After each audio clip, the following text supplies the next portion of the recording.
जनता politics में आपका स्वागत है। हमारे संत समाज ने भारत माता के लिए कई लड़ाइयाँ लड़ी हैं, लेकिन कभी भी हमारे संतों के बलिदान के बारे में हमें नहीं बताया जाता। आज हम उसी पर चर्चा करेंगे। इन धूर्त वामपंथी इतिहासकारों ने न जाने क्यों भारतीय इतिहास से नागा साधुओं के युद्ध की वीर गाथाओं को हटा दिया।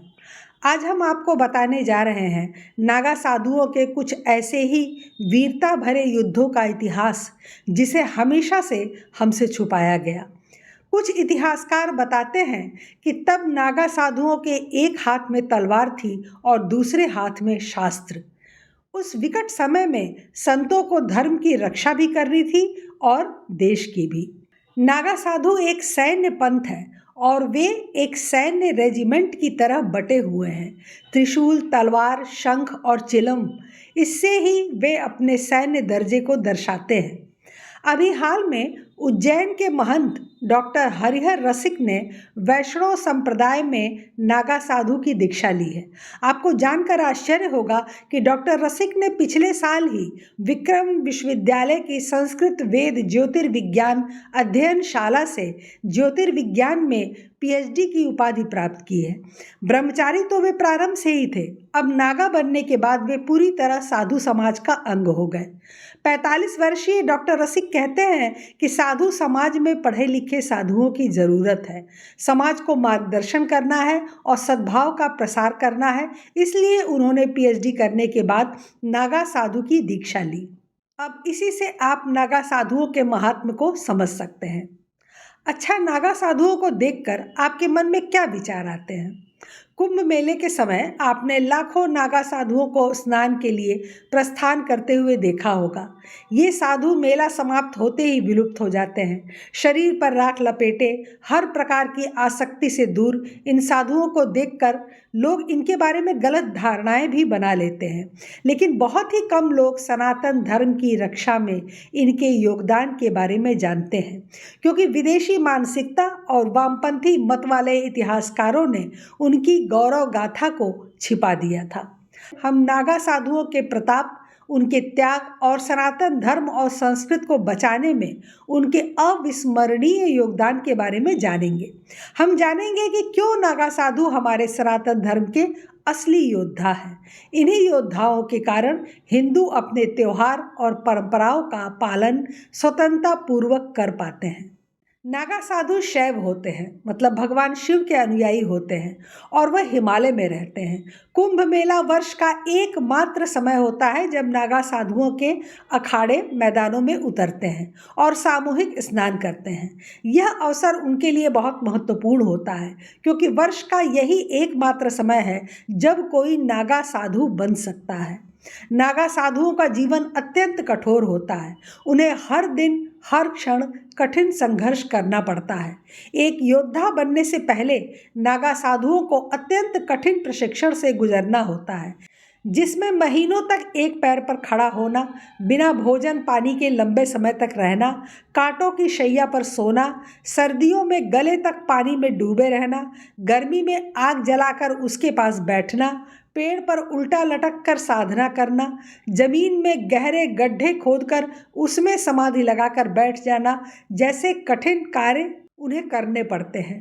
तब जाकर उन्हें सिद्धि प्राप्त होती है और एक आम इंसान नागा साधु बन पाता है। नागा साधु वस्त्र धारण नहीं करते हैं, हालांकि मैदानों में आने पर सामाजिक परंपराओं का निर्वहन करने के लिए वह लंगोटी पहन लेते हैं। नागा साधु कभी भी बिस्तर पर नहीं सोते। कोई भी मौसम हो, कैसी भी परिस्थिति हो, उन्हें हमेशा जमीन पर ही सोना पड़ता है।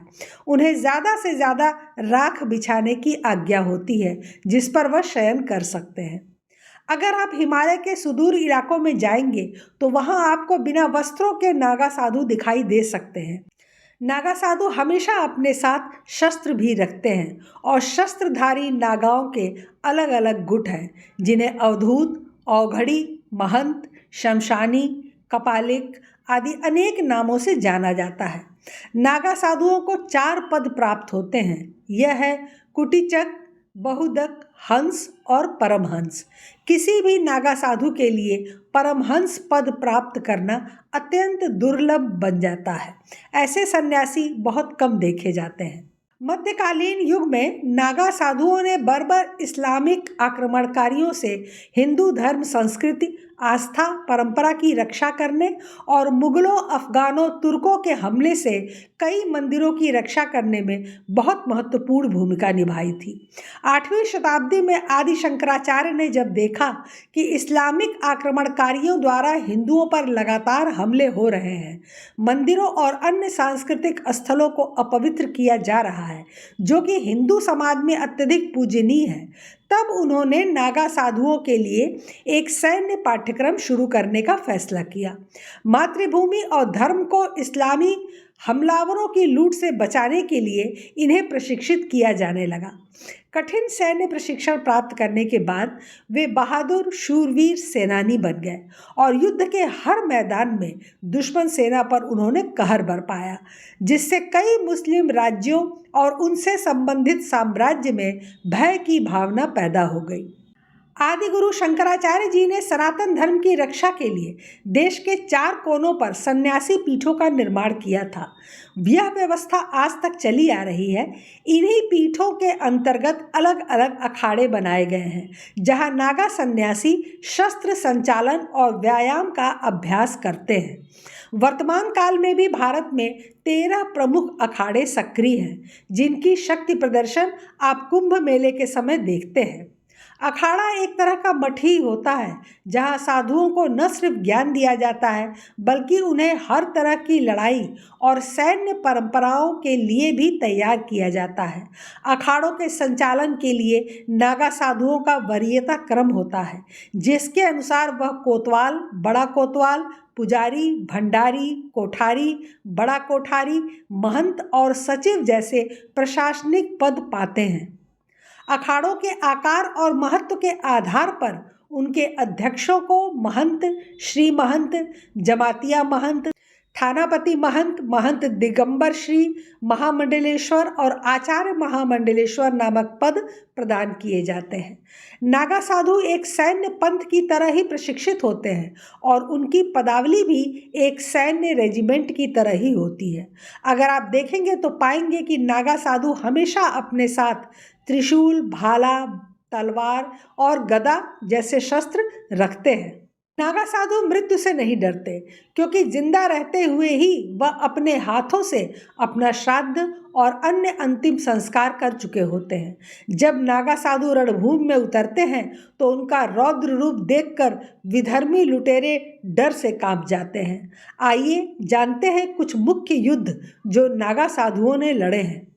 इस्लामिक आक्रांता औरंगजेब ने जब काशी विश्वनाथ मंदिर पर हमला किया था, तब महानिर्वाणी दश नामी अखाड़े के साधु सनातन की रक्षा के लिए सामने आए थे।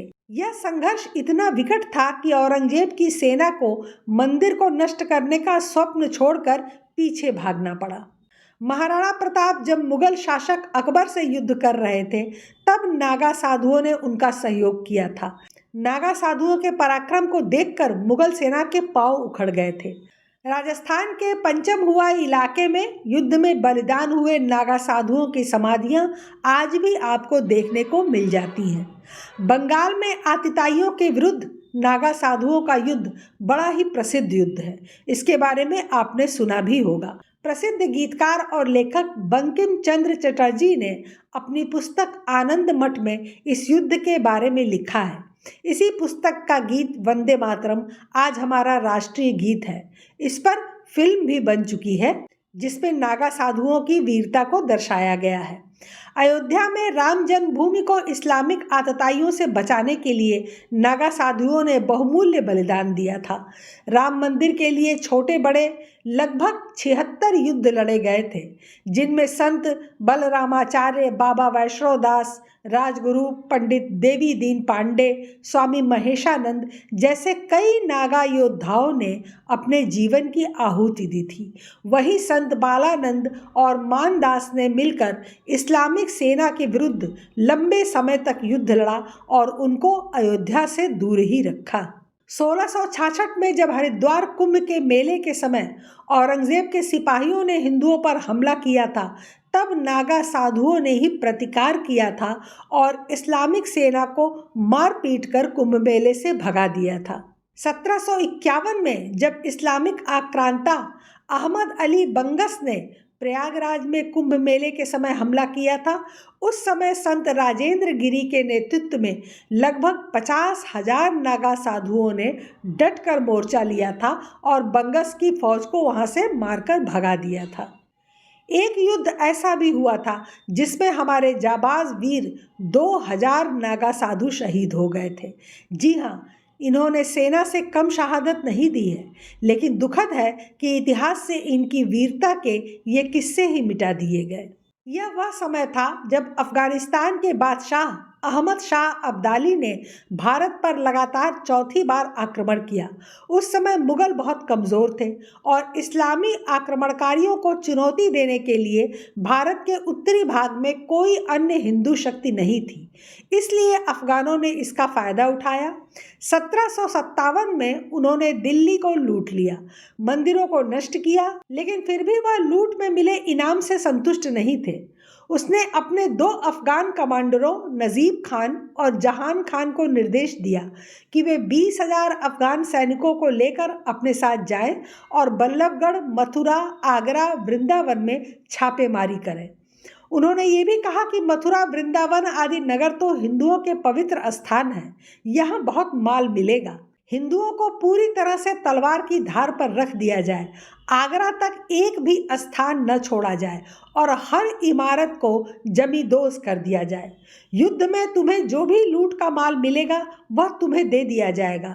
तुम हिंदू काफिरों के सिर काटकर अफगान शिविर में मुझे दे दो, उसके बदले में 5 रुपए का इनाम ले जाना।